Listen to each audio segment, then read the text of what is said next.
स्वागत है आप सभी लोगों का क्लास 11th बायोलॉजी के cell cycle and cell division के दूसरे लेक्चर में। तो पहले लेक्चर में हम कवर कर चुके थे इसका बेसिक सा इंट्रो, मतलब वो एक तरह से आपका बेस बनाने के लिए पहला लेक्चर था। तो हमने बहुत ही छोटी छोटी बातें डिस्कस की थी, जैसे कि सेल डिवीजन कैसे इंपॉर्टेंट है और क्यों इंपॉर्टेंट है किसी भी एक लिविंग ऑर्गेनिज्म को अलाइव रखने के लिए। तो और मैं आपको याद कराऊं तो उस पिछले लेक्चर की जो कुछ जरूरी बातें थी जो आपको याद रखनी चाहिए, जो एनसीईआरटी डिस्कस करती है, तो थोड़ी सी कुछ दो चार लाइनों को आपको याद कराने के बाद जो है हम आज का लेक्चर शुरू कर रहेंगे। तो अभी आपको दिख रहा होगा सेल साइकिल, यहाँ पर हेडिंग पड़ी हुई है। तो एक्चुअल में आज ये चैप्टर सही से आज से जो है स्टार्ट होने वाला है। तो सेल साइकिल के बारे में एनसीईआरटी कहती है कि जो सेल साइकिल का टाइम ड्यूरेशन है ये जो है ऑर्गेनिज्म टू ऑर्गेनिज्म और cell type to cell type vary करता है। मतलब कि अगर बात करें ईस्ट सेल्स की, तो ईस्ट सेल्स जो होती हैं वो 90 मिनट्स लेती हैं एक कंप्लीट सेल साइकिल के लिए, मतलब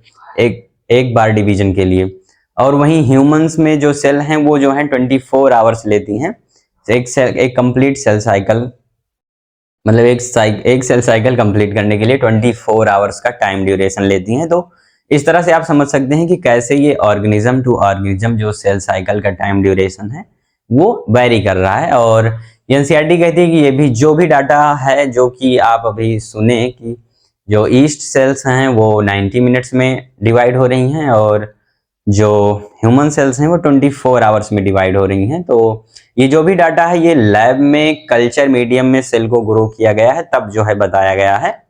नहीं तो आप सोचें कि नेचुरली जो हमारी पूरी ह्यूमन बॉडी है इसमें भी 24 आवर्स ही लग रहे हों, क्योंकि हो सकता है कि जैसे कि मैं आपको बताऊं ये थोड़ा आउट ऑफ एनसीईआरटी होगा, लेकिन फिर भी आप जानिए अप्रोक्सीमेटली 20 आवर्स के करीब ही जो है ओनियन की रूट टिप सेल्स भी लेती हैं। खैर आते हैं हम अपने अकॉर्डिंग टू एनसीईआरटी।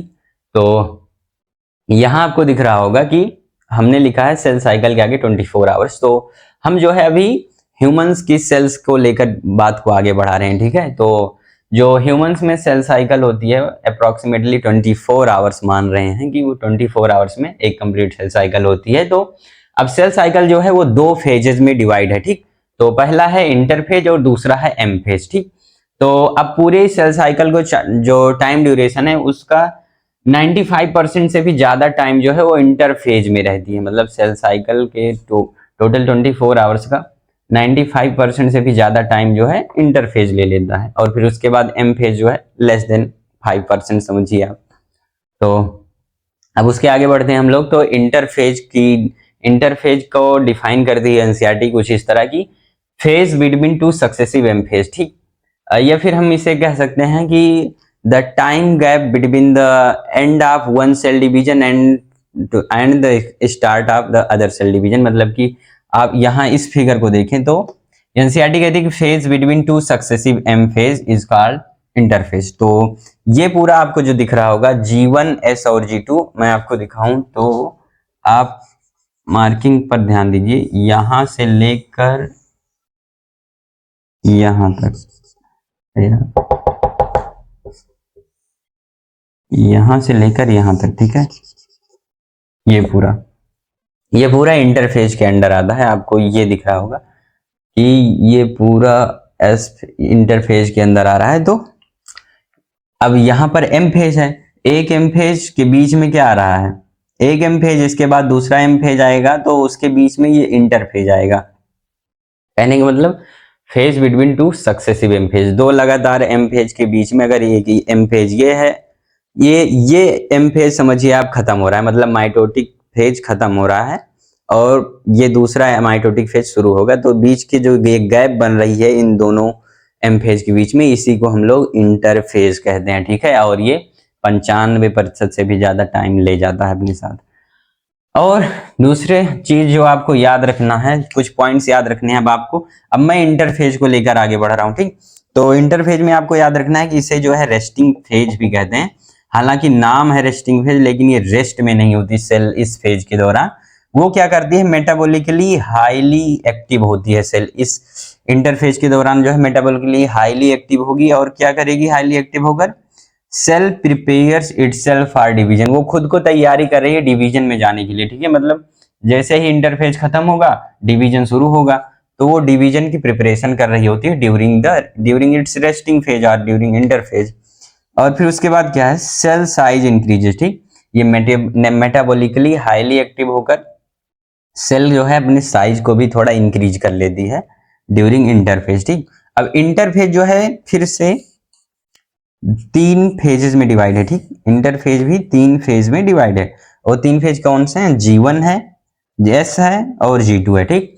तो अब हम इंटरफेज में और आगे बढ़ते हैं तो इंटरफेज 3 फेजेस में डिवाइड होता है, G1 phase, S and G2 phase. G1 को हम गैप 1 भी कहते हैं या फिर पोस्ट माइटोटिक फेज कहते हैं, ठीक। पोस्ट माइटोटिक फेज क्यों कह रहे हैं, आप यहां देखिए तो जो ये M फेज है, ये पूरा M फेज है, ठीक है, ये पूरा M फेज है। तो M फेज के बाद G1 आ रहा है, मतलब पोस्ट आ रहा है, मतलब उसके बाद आ रहा है, तो पोस्ट माइटोटिक फेज भी कहते हैं। और फिर S फेज को सिंथेसिस फेज क्यों कहते हैं, ये अभी हम आपको जब और अंदर बताएंगे कि इन तीनों फेजेस में। और G2 फेज को गैप 2 कहते हैं या प्री माइटोटिक फेज कहते हैं, क्योंकि ये माइटोसिस से पहले का फेज है, तो इसलिए प्री माइटोसिस, ठीक। तो अब इन तीनों फेजेस के बारे में हम और डीपली पढ़ेंगे कि इन तीनों, ये चीज आपको याद रखना बहुत जरूरी है कि जो इंटरफेज के ये 3 फेज हैं, G1, S और G2, इनमें किस किस चीज की सिंथेसिस होती है, किनका डुप्लीकेशन होता है, किनका रिप्लीकेशन होता है। तो अभी हम बढ़ते हैं आगे। तो आगे बढ़ते हैं तो हम बात करते हैं G1 फेज की। इंटरफेज के अंतर्गत हम बात करने वाले हैं G1 फेज की, गैप 1 या फिर पोस्ट माइटोटिक फेज की, ठीक। तो जैसा कि हमने लिखा है बिल्कुल वैसे ही आप ध्यान में रखिएगा कि G1 फेज क्या है कि interval between mitosis and DNA replication, ठीक। तो यहाँ माइटोसिस खत्म हो रही है और फिर डीएनए रेप्लिकेशन जो S फेज जो है वो चालू होने वाला है, तो इन दोनों के बीच का इंटरवल ही जो है G1 फेज है, ठीक। ये बात ध्यान में रखना आप, interval between mitosis and DNA replication. और cell metabolically active and continues to grow during the G1 phase. क्या होगा कि सेल जो है वो मेटाबॉलिकली एक्टिव होगी और कंटिन्यू रखेगी ग्रोथ को, ठीक है। और तीसरा पॉइंट क्या है कि decision for a division in cell occurs. ये बहुत ही मोस्ट इंपॉर्टेंट पॉइंट मैं कहना चाहूंगा, इसे आप ध्यान में रखना कि कोई भी सेल जो है वो डिवाइड होना चाहती है या नहीं होना चाहती है, उसका जो डिसीजन होने वाला है वो G1 फेज में होगा, मतलब कि decision for a division in a cell occur, ठीक है।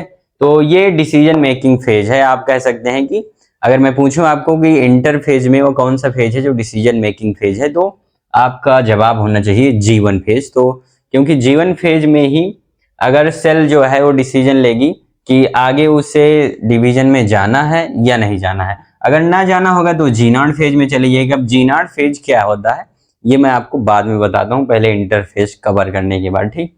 तो इसके बाद जो है आता है नेक्स्ट फेज जो है G1 के बाद, वो है S फेज, ठीक है, जैसा कि आपको दिख रहा होगा। तो S फेज या फिर हम इसे कहते हैं सिंथेसिस फेज, क्योंकि यहाँ जो है डीएनए का रेप्लिकेशन होने वाला है। और आप इन पॉइंट्स को जरूर ध्यान में रखना कि DNA replication occurs inside nucleus, ठीक है। एनसीईआरटी कहती है कि डीएनए का जो रेप्लिकेशन होगा वो न्यूक्लियस के अंदर होगा, और साथ में ये पॉइंट सेंट्रियोल का डुप्लीकेशन जो है इनसाइड साइटोप्लाज्म होगा। तो एनसीईआरटी इन दो लाइन को पास पास में लिखी है, लेकिन मुझसे लिखने में थोड़ा गैप हो गया है। तो डीएनए रेप्लिकेशन होगा इनसाइड न्यूक्लियस और सेंट्रियोल का डुप्लीकेशन होगा इनसाइड द साइटोप्लाज्म, ठीक है। और formation of histone proteins and non histone proteins, ठीक है। तो जो HP मैंने लिखा है इसको आप ध्यान में दीजिएगा कि ये हिस्टोन प्रोटीन्स मैंने लिखा है कि S फेज के अंतर्गत। अब इनका क्या यूज होगा ये आपको जेनेटिक्स वाले चैप्टर में, जेनेटिक्स वाले जो यूनिट है उसमें आपको ज्यादा गहराई से पता चलेगा। तो formation of histone proteins and non histone proteins जो हैं इनका जो फॉर्मेशन होगा वो S फेज में फॉर्मेशन सिंथेसिस हो रही है, जिसे सिंथेसिस फेज भी कहते हैं।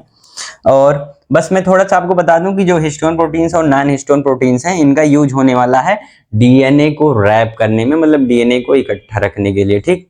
मोटा मोटा आप ये समझिए कि रेप्लिकेशन के बाद जो है डीएनए को इकट्ठा करने में इसकी जरूरत पड़ने वाली है हिस्टोन प्रोटीन्स की।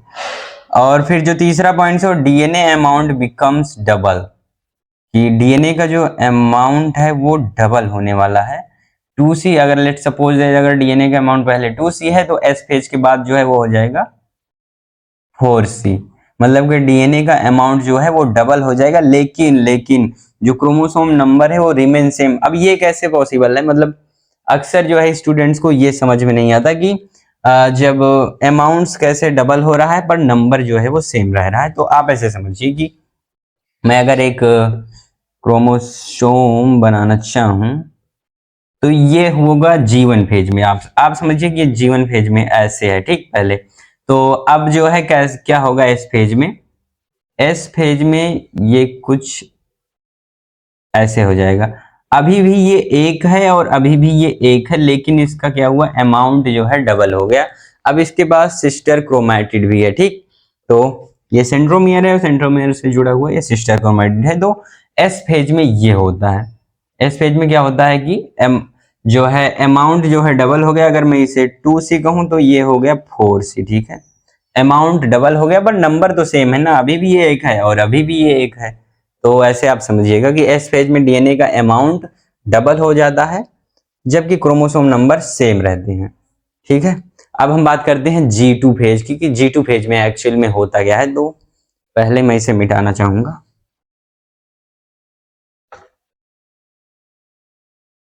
अरे यार, मैं मिटाऊं उससे पहले मुझे लगता है DNA amount become double 2C से 4C।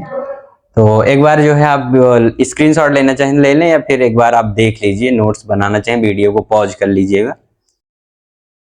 तो बात करते हैं गैप 2 या फिर प्री माइटोटिक फेज, या फिर कहें हम G2 फेज को हम और किस नाम से कह सकते हैं। क्या आप इस डायग्राम को देखकर जो है अंदाजा या फिर अनुमान लगाइए कि G2 फेज को और हम कोई एक नाम दे सकते हैं। जैसे G2 फेज को गैप 2 और प्री माइटोटिक फेज कहते हैं, ये तो अभी हम बात कर चुके। लेकिन अगर आप इस डायग्राम को थोड़ा ध्यान से देखें तो G2 फेज को हम क्या कह सकते हैं, पोस्ट सिंथेसिस फेज कह सकते हैं, क्योंकि एस फेज के बाद आ रहा है। तो हम कह सकते हैं ये पोस्ट सिंथेसिस फेज है, या फिर प्री माइटोटिक फेज, ये तो हमने लिखा ही है। तो ये एनसीईआरटी, आपकी एनसीईआरटी जो है ज्यादा कुछ इस फेज के बारे में नहीं लिखती। एनसीईआरटी केवल ये लाइन लिखती है कि जो proteins are synthesized in preparation for mitosis and cell continues to grow. तो एनसीईआरटी बस केवल इतना सा लिखकर पल्ला झाड़ लेती है इससे कि इस फेज में क्या होता है कि जिन प्रोटीन्स की नीड होने वाली है माइटोसिस के दौरान, उनकी सिंथेसिस होती है और सेल जो है कंटिन्यू ग्रो करती रहती है। लेकिन कुछ अदर पॉइंट्स हमने लिखे हैं, तो इसे आप ध्यान में रखना कि डुप्लीकेशन ऑफ माइटोकॉन्ड्रिया प्लास्टिड, अगर एनिमल सेल प्लांट सेल है तो उसमें प्लास्टिड होगा, नहीं तो नहीं होगा। So duplication of mitochondria plastids and other cellular macromolecular components, मतलब कि अदर कंपोनेंट्स जो हैं सेल्स के, वो जो है डुप्लीकेट करेंगे G2 फेज में, ठीक। माइटोकॉन्ड्रिया तो करेगा ही, लेकिन प्लास्टिड भी करेगा। अगर वो प्लांट सेल होगी तो प्लास्टिड का भी डुप्लीकेशन। अब आगे देखें तो माइटोटिक स्पाइंडल प्रोटीन या फिर ट्यूबुलिन प्रोटीन जो है सिंथेसिस बेगिंस होगी। मतलब कहते हैं कि एनसीईआरटी में केवल क्या लिखा है कि proteins are synthesized in preparation for mitosis and cell continues to grow, जबकि एनसीईआरटी नहीं बताती कि कौन सी प्रोटीन। तो मैंने यहाँ थोड़ा एडवांस लिखा है कि माइटोटिक स्पाइंडल प्रोटीन या फिर ट्यूबुलिन की सिंथेसिस होती है इस फेज में, ठीक है। तो उसके आगे हम लोग देखते हैं तो डीएनए का डैमेज डीएनए रिपेयर भी होगा। और मतलब कुल मिला के इस फेज में आपको याद रखना है कि एनसीईआरटी की तो ये लाइन याद ही रखना है कि proteins are synthesized in preparation for mitosis and cell continues to grow. साथ में ये भी ध्यान में रखना कि जो डीएनए का डैमेज भी हुआ होगा तो उसका भी रिपेयर होगा इसी फेज में, ठीक है। तो अभी हम बात करते हैं G0 स्टेज या फिर कहें कि क्विसेंट स्टेज की। आपको यहाँ पर दिख रहा होगा जो हमने शो किया है G0 स्टेज या फिर क्विसेंट स्टेज। तो इसकी जो है डेफिनेशन देने से पहले एनसीईआरटी लिखती है कि एडल्ट एनिमल्स में कुछ ऐसी सेल्स होती हैं जो है डिवीजन नहीं शो करती, मतलब डिवाइड करने की प्रॉपर्टी नहीं शो करती। जैसे कि हमारे बॉडी में जो है हार्ट सेल्स हैं, जो कि हमारी हार्ट सेल एक बार जब हो गई तो हो गई, अब उनमें जो है डिवीजन नहीं होता। तभी आपको जैसे पता चल, मतलब सुनने में आता होगा किसी को अगर हार्ट अटैक हुआ, जिससे कि जिसकी जो हार्ट टिश्यूज, हार्ट में जो सेल्स हैं वो उनकी डेथ होने लगी, तो दोबारा जो है सेल्स डिवाइड होकर अगर बन जाएं दोबारा फिर से, तब तो शायद हार्ट अटैक से जान जाने की संभावना बहुत कम हो जाए, लेकिन ऐसा होता नहीं, क्योंकि जो हार्ट में सेल्स होती हैं वो डिवीजन नहीं शो करती। और उसके बाद कुछ ऐसी सेल्स होती हैं जो कि डिवीजन शो करती हैं, लेकिन कब करती हैं, ओकेजनली करती हैं, कि कभी जब जरूरत पड़ेगी तब वो डिवीजन शो करेंगी, नहीं तो बस आराम से चिल पड़ी रहेंगी। जैसे कि अगर कोई इंजरी हुई है आपकी बॉडी पार्ट्स में, कहीं पर भी इंजरी हुई और जो है सेल का लॉस हो गया तब, और सेल की कुछ सेल का डेथ हो गया और लॉस हो गया, तब क्या होगा कि जो सेल्स अभी आराम से पड़ी थी अब उनका बुलावा होगा। अब वो ओकेजन आ गया है जब उन्हें अपनी डिवीजन प्रॉपर्टी, अपनी पावर दिखानी है, और जो है जो लॉस हुई है सेल उसकी पूर्ति करनी है, और फिर से नई सेल्स का फॉर्मेशन करना है, तब जो है वो सेल्स डिवाइड करेंगी। तब इसके बाद अब एनसीईआरटी डिफाइन करती है कि these cells that do not divide further exit G1 phase to enter in an inactive stage called quiescent stage of cell cycle. मतलब ऐसी सेल्स जिन्हें डिवीजन, जो डिवाइड नहीं होना चाहती हैं, जैसे कि पहले हमने बताया था आपको कि जो G1 फेज होता है ये डिसीजन मेकिंग फेज होता है। तो इसके बाद अगर कोई सेल डिसाइड करती है कि उसे फर्दर जो है डिवाइड नहीं होना है, फर्दर जो है सेल साइकिल के और आगे नहीं जाना है, तो वो G0 स्टेज में चली जाएगी, जिससे कि हम कहते हैं इनएक्टिव स्टेज। ठीक, पर हाँ एक बात ध्यान में रखना कि इनएक्टिव स्टेज भले ही कहते हैं इसे, लेकिन इसमें क्या होता है, सेल्स आर मेटाबॉलिकली एक्टिव होती है। मतलब सेल बिल्कुल खत्म नहीं हो गई, वो मेटाबॉलिकली एक्टिव है, उसके अंदर जो है अभी भी वो अलाइव है, बस उसने क्या किया है कि सेल साइकिल छोड़कर वो G0 स्टेज में, क्विसेंट स्टेज में चली गई। थोड़ा कह सकते हैं वो रेस्ट कर रही है, लेकिन मेटाबॉलिकली एक्टिव है, but no longer proliferate unless called on to do so.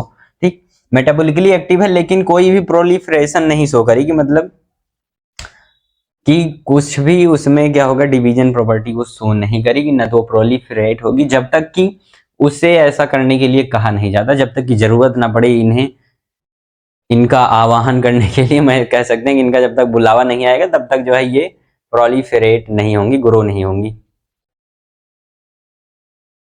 Grow कह दिया मैंने, उसका मतलब डिवाइड नहीं करेंगे, ठीक है, ये समझिएगा। तो अभी जो है यहाँ पर इसे आप देखना चाहें देख लें। तो अभी मैं क्या करने वाला हूँ, अभी पूरी जो सेल साइकिल है उसे इस फिगर के थ्रू जो है इसमें पूरी सेल साइकिल इसी में कवर कर दूंगा। तो ये एक एडवांस लेवल का डायग्राम आपके पास होगा। तो अभी इतना अगर आपको लिखना हो लिख लीजिए, जो भी करना हो कर लीजिए, मैं हट गया हूँ सामने से। और यहाँ से जो है हमारा जो इंटरफेज है वो खत्म होता है। अब इसके बाद जो है एम फेज की हम बात करेंगे, ठीक है। आपको जो ये डायग्राम दिख रहा है सेल साइकिल का, ये कोई नॉर्मल डायग्राम नहीं, ये एडवांस लेवल का डायग्राम है। तो एक बार एक नजर बस इस पर डालिए, बस पूरी आपकी सेल साइकिल कंप्लीट होगी। सेल साइकिल का, खासकर सेल साइकिल का इंटरफेज का जो पार्ट है वो आपका पूरा क्लियर हो जाएगा। तो यहाँ पर G1 फेज को आप देखिए, पहले यहाँ ध्यान दीजिएगा, पोस्ट माइटोटिक फेज भी कहते हैं, ठीक। डिसीजन मेकिंग यहाँ होती है, मतलब कि सेल डिसाइड करेगी उसे आगे डिवाइड होना है या नहीं होना है, या फिर G0 स्टेज में चली जाएगी, ठीक है। तो डिसीजन मेकिंग फेज होगा G1 फेज। सेल का साइज इंक्रीज हो रहा है, मतलब कि सेल जो है मेटाबॉलिकली एक्टिव होगी। यहाँ सेल मेटाबॉलिकली एक्टिव, ये ध्यान में रखना, सेल मेटाबॉलिकली एक्टिव होगी बहुत ज्यादा, यहाँ पर मेटाबॉलिक रेट हाई होगा। और फिर उसके आगे बढ़ते हैं हम लोग, तो एस फेज आता है, और यहाँ देखना डीएनए रेप्लिकेशन लिखा हुआ है, ठीक है। और डीएनए रेप्लिकेशन तो होगा ही, प्लस सेंट्रियोल डुप्लीकेट भी करेगा इसी फेज में, प्लस हिस्टोन प्रोटीन्स, इसे आप समझना है एचपी लिखा हूं। हिस्टोन प्रोटीन और नॉन हिस्टोन प्रोटीन की सिंथेसिस होगी जो मदद करेंगे डीएनए की बाइंडिंग में, ठीक है, क्योंकि ये हिस्टोन प्रोटीन ही ऑक्टामर बनाएंगी। और फिर उसके बाद डीएनए का अमाउंट क्या होगा, डबल होगा, ठीक, डबल होगा। 2C है तो 4C हो जाएगा, लेकिन क्रोमोसोम नंबर क्या होने वाले हैं, सेम होने वाले हैं, 2N से 2N ही रहने वाले हैं, ठीक है। तो क्रोमोसोम नंबर में कोई चेंज नहीं होगा, डीएनए का अमाउंट डबल हो जाएगा। फिर उसके आगे आते हैं हम लोग, G2 फेज है, जिससे कि हम कहेंगे प्रिपरेशन फॉर माइटोसिस होगी, ठीक, प्रिपरेटरी फेज होगा। और यहाँ क्या होगा, प्रोटीन की सिंथेसिस होगी जो मदद करेंगी आगे माइटोसिस के दौरान, ठीक। और खासकर कैसी proteins, tubulin proteins, tubulin mitotic मतलब क्या कहते हैं, माइटोटिक स्पाइंडल प्रोटीन्स कहते हैं ट्यूबुलिन प्रोटीन्स, ठीक है। ये आप ध्यान में रखना, एनसीईआरटी केवल प्रोटीन सिंथेसिस कहती है, लेकिन एडवांस में बता रहा हूं आपको कि माइटोटिक स्पाइंडल प्रोटीन्स, जिसे ट्यूबुलिन प्रोटीन्स कहते हैं, उनकी सिंथेसिस होगी। प्लस डीएनए का डैमेज रिपेयर होगा, ठीक है, इस फेज में डीएनए का डैमेज रिपेयर होगा। ये थोड़ा एनसीईआरटी के बाहर है, लेकिन ध्यान रखना। प्लस माइटोकॉन्ड्रिया प्लास्टिड डुप्लीकेट्स करेंगे। माइटोकॉन्ड्रिया प्लास्टिड और अदर भी सेल के कंपोनेंट्स जो हैं वो G2 फेज में डुप्लीकेट करते हैं और फिर इसके आगे जो है माइटोसिस होगी ही, जो कि बाद में आप देखेंगे।